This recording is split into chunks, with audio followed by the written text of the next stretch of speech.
the Eucharist, even more so. So these books, the Jewish roots of Mary and the Eucharist, he takes the perspective at looking at these things through these, what he calls the ancient Jewish eyes. We're in modern times. There's been many interpretations of the Bible and all these things, but go back to the roots and think about the Jewish people at the time of Jesus. What were they thinking about? They were very familiar with the Jewish scriptures, with the Old Testament. They were familiar with the Exodus. Moses, taking the people out of slavery and bringing them into the promised land. And of course, it went downhill, but that's what they were waiting for. They were waiting for this new Exodus, and they were waiting for this new Moses, this Messiah. And it's all throughout the Old Testament and the books of the prophets. And they didn't know what the Messiah would be like necessarily, or where they were even going, but they were expectant for this new Exodus and this Messiah. And we're in that. We're in the new Exodus. Like today, modern times, 2021, we know who the Messiah is. Jesus already came, crucified, rose again. He came, to take us out of sin and bring us to this everlasting life with him. Like, that's so cool.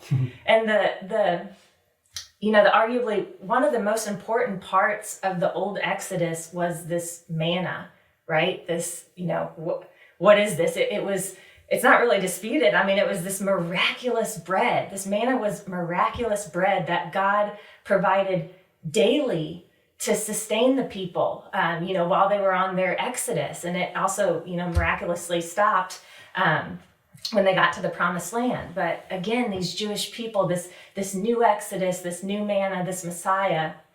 And if we look in the New Testament, in John's gospel, I think it's chapter 6. I'm still getting better, but they start to think maybe this guy's the Messiah, because we just saw him feed 5,000 people with a couple loaves of bread.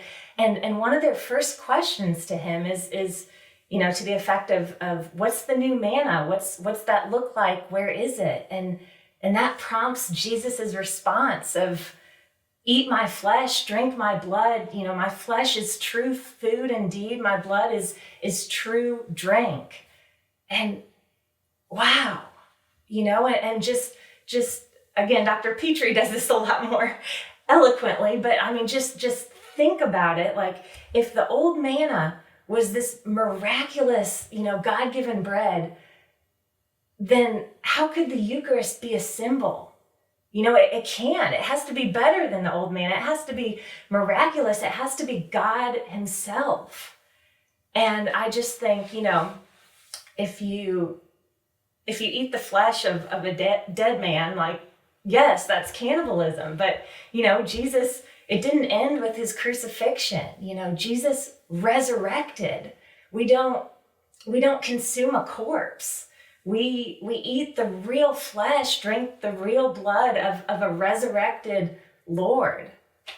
And I mean, that's profound to me. And we see that in scripture. There's multiple passages in the Bible, after Jesus has resurrected, he's not limited by time or space. He can appear to whoever he wants, wherever he wants, in whatever form he wants. And he told us that's what he would do. He told us, he would stay with us, so we can just believe, with confidence. We can know that that's his real presence, that, that he comes down and sacrifices himself, and we're consuming the real presence of a resurrected God.